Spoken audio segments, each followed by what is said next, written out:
A pleasant good morning to you and welcome down to your main newscast right here on Kaieteur Radio 99.1 and 99.5 FM. I am Joshua Van Slegman and thank you for joining us. Before I bring to you your news in details, let me bring to you page 7 comment of the Kaieteur News that is dedicated on being blunt. Guyana will not allow ExxonMobil to give its royal runaround when it comes to the environmental destruction it is responsible for. The people deserve answers now. What is the root reason for the flaring? If Exxon cannot get one project under control, how on earth will it manage 5? And that is the page 7 comment of in the Kaieteur News that is dedicated to being blunt this and every day. Feel free to pick up a copy at a newsstand near you to read that such article. And now for the top stories we're tracking this morning for Sunday, February 21st, 2021. My name is Joshua Van Slegman once again, and thank you for joining us. In our headlines, ExxonMobil commits to examining root cause of compressor damage, will use lesson learned to prevent future flaring.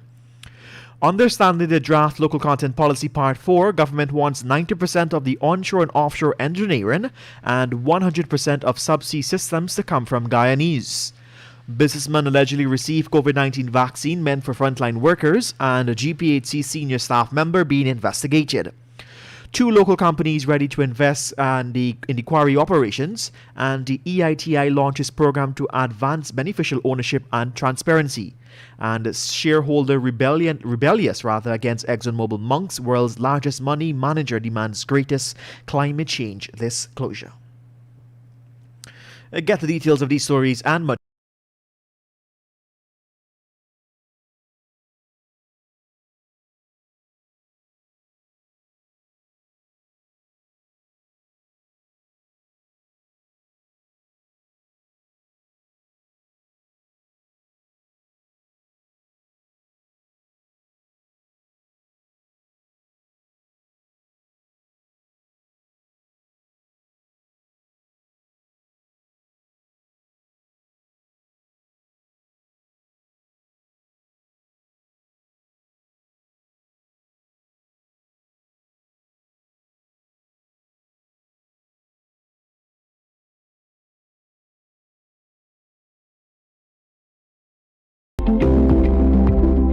Welcome back and thank you for joining us. We get to the news in details. ExxonMobil said yesterday in an operational update that it is working to get to the bottom of the technical issue which resulted in flaring at the Liza Destiny oil vessel since January 27th. Government and Public Affairs Advisor Janelle Prasad said that the company is conducting comprehensive root cause of the issue and will take full action to incorporate lessons learned from the FPSOs employed in future projects. The PPPC's administration is proposing that within 10 years, 90 to 95% of the detailed engineering needed for onshore and offshore facilities must come from Guyanese. It is also proposing in the draft local content policy that within the same time frame, 100% of the subsea systems and pipeline systems, risers and utilities module or packages must come from Guyanese. A local jeweler has allegedly received a shot of the COVID-19 vaccine meant for frontline workers, facilitated by a senior staff member at the Georgetown Public Hospital with whom he is said to have personal ties. The businessman recently posted a picture of himself receiving the jab via his Facebook account. We yesterday contacted the GPHC's head of strategic planning and the communications, who confirmed that the matter is being investigated. The government has constantly reiterated that the first preference for the vaccine is being given to frontline workers, the elderly, and persons.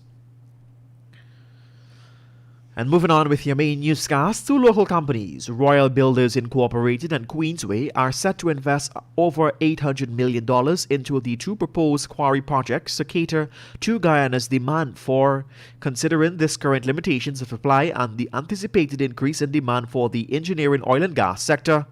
That's before the emerging oil and gas sector. According to the public notice published by the EPA, the proposed projects were screened to assess the potential environmental impacts. You're listening to your main newscast right here on Kaieteur Radio.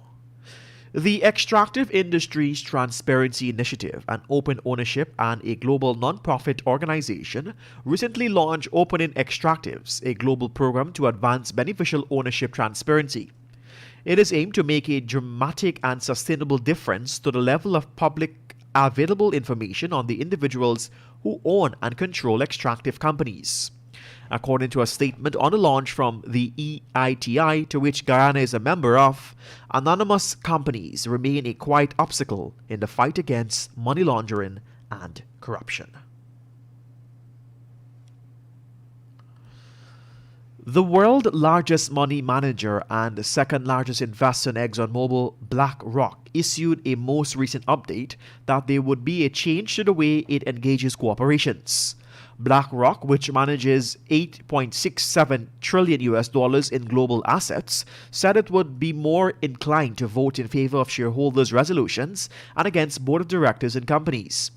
ExxonMobil is facing an unprecedented rise in shareholder pressure. Its investors are not only concerned about the step decline in profits in recent times, but more particularly whether Exxon's spending is in alignment with the global aspiration of net zero greenhouse gas emissions by 2050. You're listening to your main newscast right here on Kaieteur Radio 99.1 and 99.5 FM. Still to come, Africa lost $40 billion from the extractive industries due to theft in 2015. Man shoots neighbor for talking his name. Bandits interrupts virtual class to rob Sophia student. And the missing Bell West man found dead in septic tank. Meanwhile, Joel Edmond resigns from AFC and he's the 5th senior member since August, says party has lost its way. And Barbados woman found with cocaine in vagina. Get the details of these stories and much more when the news returns.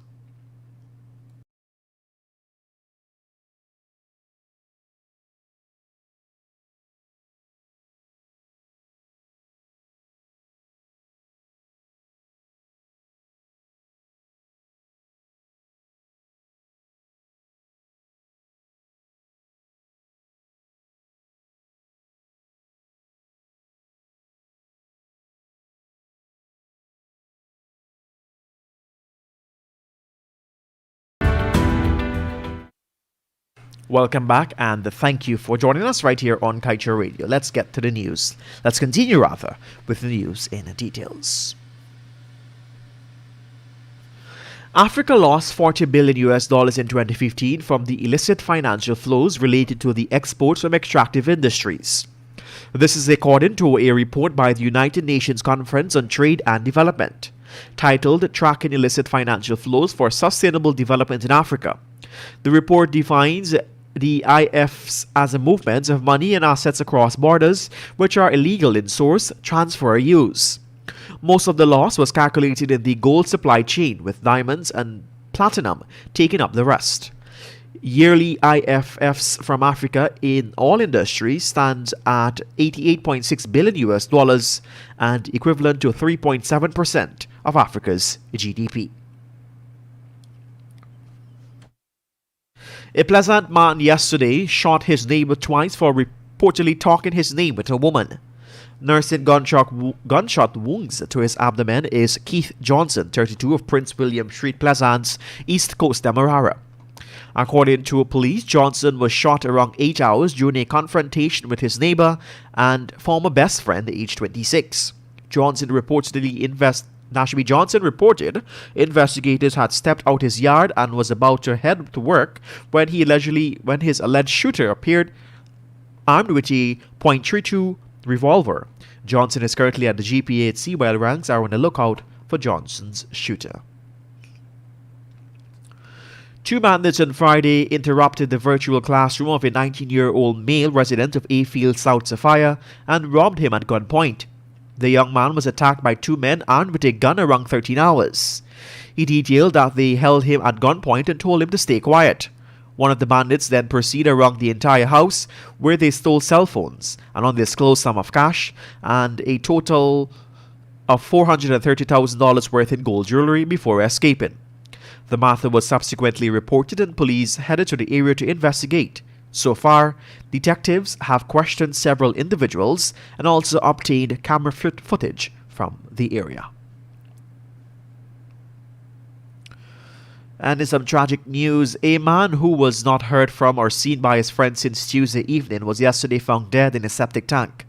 According to police, the now dead man goes by the name of Anthony and resides in a wooden house in Bell West, West Bank, Demerara.